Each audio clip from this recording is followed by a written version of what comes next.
ఏంటి మాజీ ముఖ్యమంత్రి వర్యులు వైఎస్ జగన్మోహన్ రెడ్డి గారు తిరుమల తిరుపతి సందర్శన ఉన్నందున సదరు కార్యక్రమానికి అనుమతి లేదంట. ఇది ఎక్కడ కూడా నాకు అర్థం కాలేదు.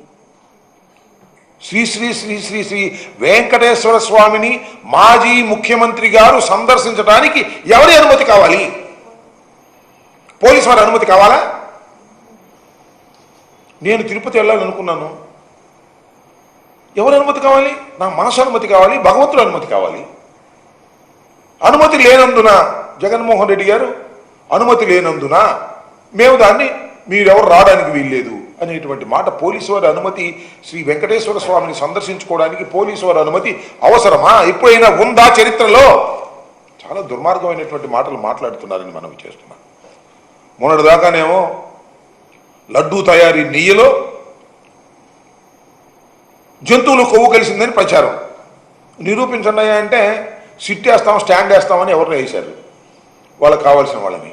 ఆల్రెడీ రిపోర్ట్ అంతా తయారు చేసుకుంటారు లోకేష్, కింద సంతకం పెట్టమే కార్యక్రమం. ఇవాళ జగన్మోహన్ రెడ్డి గారు దైవ దర్శనానికి వెళుతున్నాను అంటే డిక్లరేషన్ ఇస్తారా? ఎవరా డిక్లరేషన్ ఇవ్వకపోతే వెళ్ళనీయం. ముఖ్యమంత్రి గారు మాట్లాడుతున్నాడు, రాష్ట్ర ముఖ్యమంత్రి డిక్లరేషన్ ఇవ్వాలని. పురంధరేశ్వర్ గారు మాట్లాడుతున్నారు డిక్లరేషన్ ఇవ్వాలని.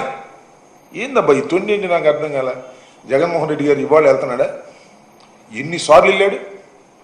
రాజశేఖర రెడ్డి గారు ఎన్నిసార్లు వెళ్ళారు?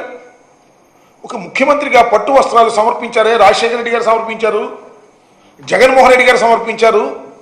ఇవాళ మీరు దీన్ని రాజకీయం చేసి వెంకటేశ్వర స్వామి దర్శనాన్ని, వెంకటేశ్వర స్వామి లడ్డూ ప్రసాదాన్ని రాజకీయం చేసి వాడుకోవాలనేటువంటి